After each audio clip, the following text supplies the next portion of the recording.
Hello, welcome to the sideboard here at the StarCityGames.com Open Series in Dallas. I'm Nick Miller alongside our front runner for the Season 1 Players Championship invite, Jim Davis. How you doing? How's it going, bud? Pretty good. We're bringing you in the sideboard for a couple of reasons. Talk about the hype leading up to the end of Invitational, your deck choice, and to get some of that radio voice of yours from Very the fair. Say What Radio. DJ JD, Say What's Radio, WUSB Stony Brook, 90.1 FM. Check it out online. Facebook.com/SayWhat'sRadio. I like it. We're gonna ask for that all deck tech if you can. Sure. But it's no surprise to anyone you're coming down for the Texas show as you did in Houston a while back, trying to hammer out the Season 1 Invitational. You got a 23-point lead on Kevin Jones. You're playing Jeskai Aggro this weekend. Conveniently a deck that Kevin Jones knows pretty well. Right. I'd say it's more red-white. It's almost like Boros with blue. Right. Because like the blue is so light that it's not really like a traditional Jeskai deck. Like there's no digs and there's very few blue cards at all. Right. When we say aggro, we actually mean aggro. We're not going up to 5 and 6 drops in the main board. You know, you're not playing dig through time and stuff like that. Again, it's weird because it's an aggro deck, but I played like the Ben Stark's red-white deck in 2 IQs over the past few weeks, and it's in a weird way almost a control deck, where with Outpost Siege you're kind of like gaining so many cards and you're playing so many cheap removal spells and cheap threats where it's almost like Goblins was in a way, where like it can kill you really quick, but it also goes long really well too. So it's kind of in this really weird middle spot. It's hard to describe. No stranger to Goblins either. Yes. You've been playing, I know you've had some IQs in between the last time we've seen you play Standard, but you've been on the blue-white control kick. Right. You finally got off of it. Right. What has been the road to this deck? So, I mean, when the new set came out, blue-white, just all the decks that it was really good against kind of faded away, and the decks got either really big with Ugin and more control elements, or much smaller like this deck, and blue-white wasn't very good anymore. And I played it in 1 or 2 events, didn't do very well, so I just kind of got off it. Played blue-black at an IQ, kind of liked it, but I wanted to kind of spread out a little bit, try different decks, and I think it's good to like test your range a little bit and just kind of try a whole bunch of different decks.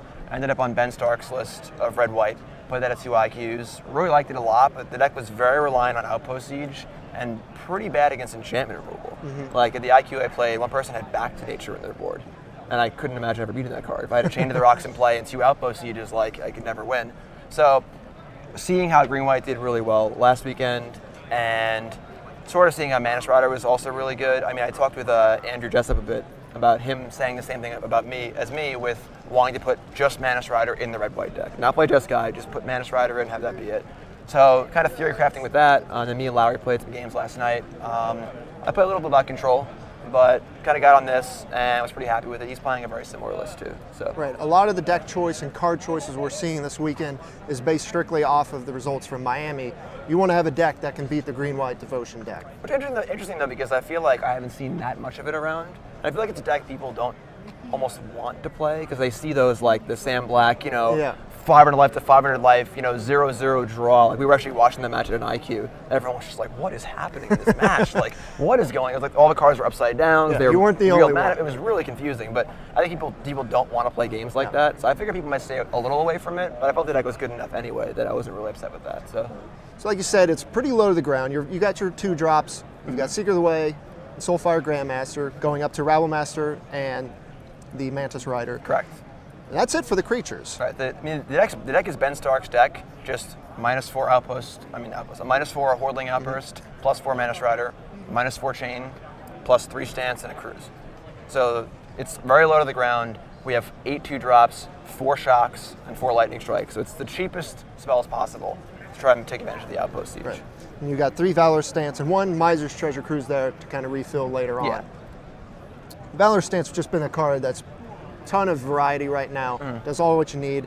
Very good in the green-white matchup as well. Fantastic, yes. Very, very good. Okay. Let's look at the sideboard here. We've seen these cards before, Disdainful Stroke, Glare Heresy, cards you've probably played in your blue-white sideboard. Yeah, actually, this half of the sideboard here is my blue-white sideboard. Right. 2 Breemaz, of course, coming in. Survives Anger of the Gods, things like that.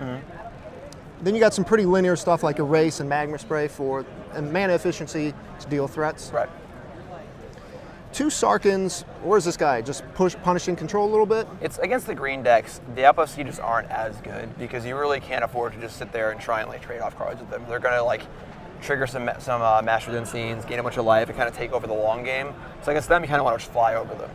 So you cut the sieges, and you bring in the Ash Cloud and the 2 Sarkans to try and just go over them. And Sarkin's good in like controlling matchups as well too. So, talk about transitioning to a wider approach to Magic here, the ability to switch up decks. We've seen you in Standard as a control player, but following you, we saw you play Burn at the Modern Open. We've seen you switch up Legacy's decks. What's having a range, help you in terms of Magic? I mean, I think it's really important just to be able to do that. I think it's good to be a specialist in some way, but I think that understanding all the decks helps you play the deck you're specialized with better anyway. Like, just playing a deck like this and being able to play it against control decks helps you be better with the control deck against them as well. And you're just good to not be locked into something. If control's not good, you shouldn't just be like, I'm gonna play control anyway. I remember Chapin used to do that back in the day, and he's not done that in the last few years, and he's won a Pro Tour and done a lot better in the last few years because you just can't build a control deck in some formats, and you can't build a combo deck in some formats. So you're just better off being a more versatile player. So, all right. Well, you're 4-0 so far with this deck, correct? Mm-hmm. You're looking forward to the Invitational. Any idea what you want to do there? Not sure yet, honestly. The new set has a lot of cards in it that seem very playable. None of them seem absurd, but a lot of them seem very good, which is very confusing for deck building because you never know what pieces are going to go where. So I think it's going to change the format drastically. It's going to be an insane Invitational. It's the first weekend of the set. The set releases on the day of the Invitational, correct? Right. That will be the first event you can play with it, and they drop that Friday. It's going to be a crazy one. Usually the first open of the season of the format is like that, where it's kind of wild and people are trying. It's like the Wild Wild West. Everyone's just playing all these crazy decks, and having that at an Invitational is going to be pretty wild. So it's going to be a really, really interesting Invitational. Speaking of which, what are some cards that are standing out to you? Are there anything you really want to try out now that we've seen the full spoiler? As I said in my article, I think the Blue-White Dragon is really, really good. I think people are sleeping on that card big time. Blue-Black Dragon's pretty good. The red, green, and green-white commands seem very, very good. I'm not really sure where they go. That's sort of the theme with most of the cards in the deck. I'm not really sure where they go with their powerful cards. So it's going to require a lot of testing and piecing stuff together and figuring it out. If there's one card we could pin you down to see you play at the Invitational, what is it? Honestly, I have no idea.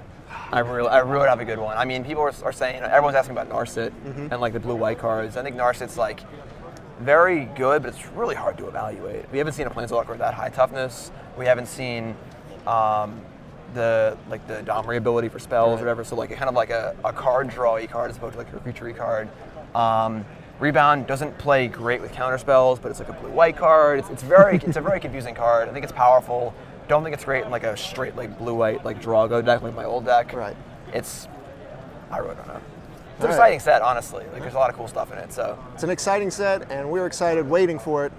Hope to see you playing there, trying to lock up your invite to the Players' Championship. That's the goal. Jim, thanks for sitting down with me here in the sideboard. Absolutely. Stay tuned to StarCityGames.com all weekend long for the action here in Dallas. Go see Wolves.